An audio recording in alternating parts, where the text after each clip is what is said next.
What is up, everyone? It's Quinn here, and in today's video, I'm going to be going through my top 40 fantasy football wide receivers. Earlier today, I went through my top 40 running backs. Tomorrow, we'll be hitting up my overall rankings and then also my Superflex rankings, so stay tuned for those. If you guys enjoy the video, do me a huge favor, hit that like button and subscribe to the channel. Going to be breaking these 40 wide receivers up into 8 different tiers. Not going to be going crazy in depth on every single player because I've done that in other rankings videos. Just kind of more so focusing on some of the shifts, still just, giving you the tiers, but then locking in on the players that have kind of moved around since I did my last rankings video. Let's jump right into it. Starting off with tier 1, nothing has changed here. It's Justin Jefferson and it is Jamar Chase, two young stud wide receivers on good offenses. These would be the first two wide receivers I'm taking off the board pretty much like 100% of the time.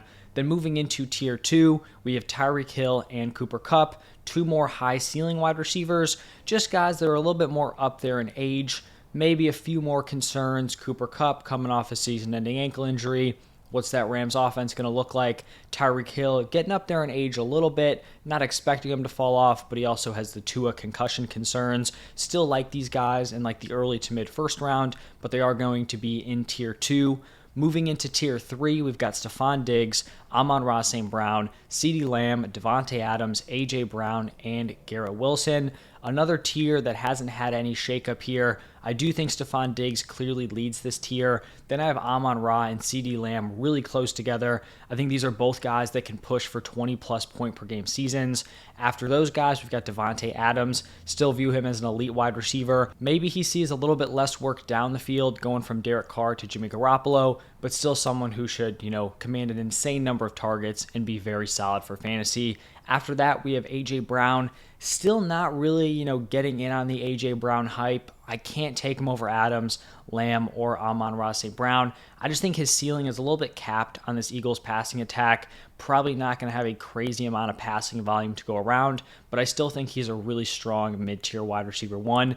And then to wrap up this tier with Garrett Wilson, I do expect Wilson to take a very strong leap in year 2. Just having another year of experience in the NFL, but then also being paired with Aaron Rodgers. In tier 4, we've got Jalen Waddle, Chris Olave, Calvin Ridley, T. Higgins, and Devonta Smith. If you are new to the channel, Calvin Ridley is the player in this tier that probably feels a little bit high. I've talked a ton about how I'm very in on Calvin Ridley. Talked about him as a league-winning wide receiver in my video, I think it was yesterday. Last full season we saw him play, he was the wide receiver 4 in points per game.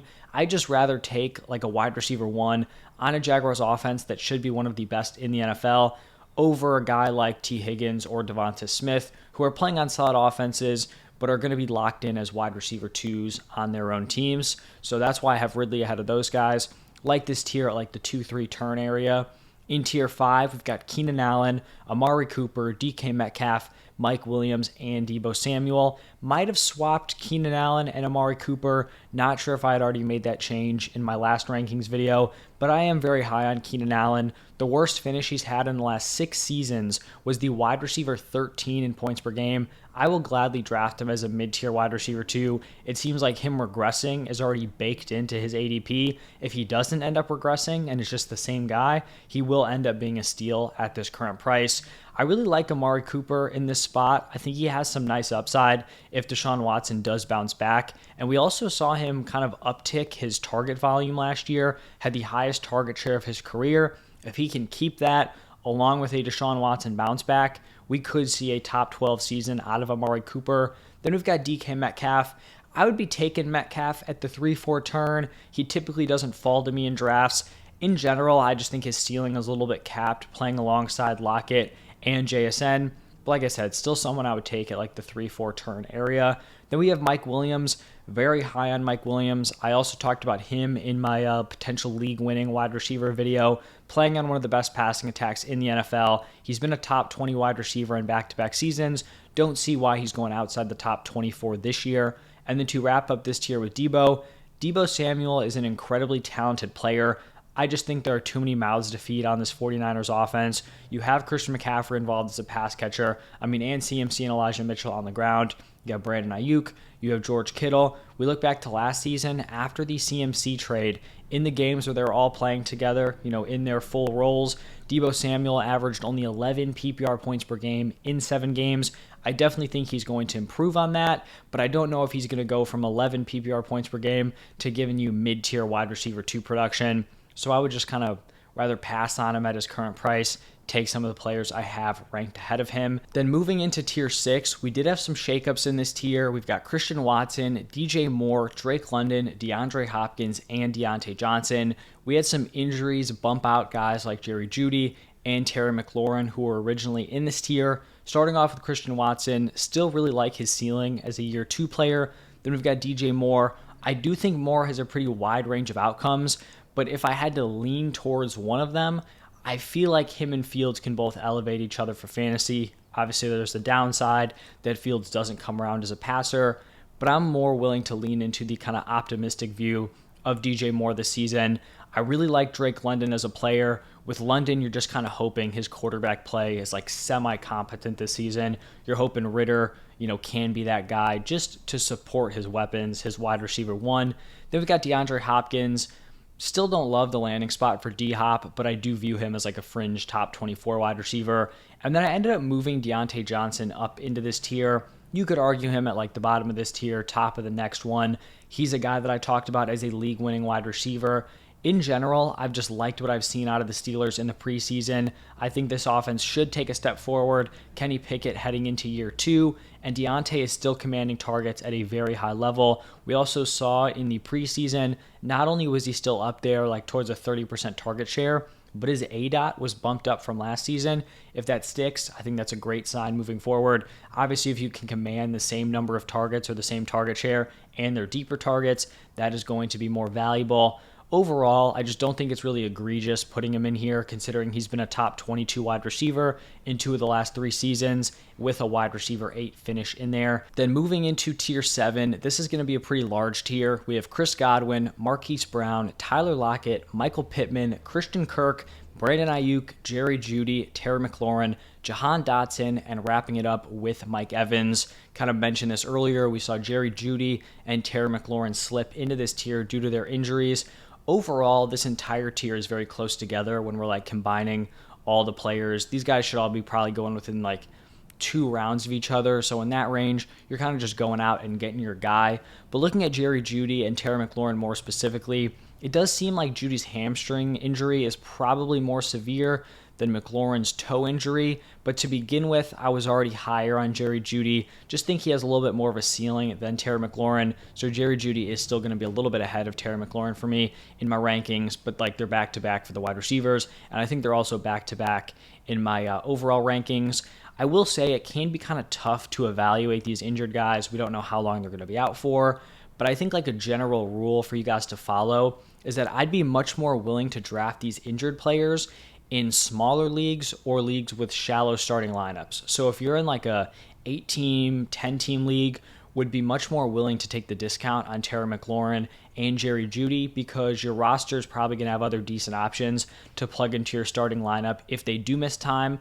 Also, if you're in a shallow starting lineup league, right, where you're just going 2 wide receivers, 2 running backs, 1 flex, you'll probably have 1 or 2 other players you feel confident starting early on in the season. So McLaurin or Jeudy missing time early on won't be a huge deal. But if you're in like a 12-team, 14-team league, you have 3 flexes or you're going 3 wide receivers, 2 flexes, then, those guys missing time will probably be a hit in your lineup. Not saying you can't take them, but it's just I think you're kind of, setting yourself up a little bit tougher early on in the season in like those larger leagues or with deeper starting lineups. Then I think the other player that I moved up was Christian Kirk. I was originally a little bit concerned with him kind of getting bumped out of the 2 wide receiver sets. We saw in the preseason it was Ridley and Zay Jones in those. Christian Kirk was not there. But it seems like in general the Jaguars are going to use 3 wide receivers pretty heavily. So I think his route participation will take a little bit of a hit, but I still think he will be very relevant for fantasy as like a nice wide receiver 3 option. And then another player who rose in my rankings was Jahan Dotson. The injury to Terry McLaurin obviously bumps him up. I do think Dotson has an opportunity to just straight up compete with Terry McLaurin to be the wide receiver 1 on this team. Really like Jahan Dotson as like a year 2 option here. Think he can put it together and make a big jump in his second NFL season.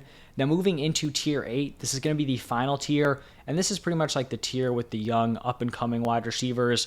We have Jordan Addison, Jackson Smith-Njigba, George Pickens, Quentin Johnston, and Zay Flowers. So JSN takes like a minor hit with his wrist injury. He may miss some time to start off the season, but in the grand scheme of things, I don't think this is a huge deal.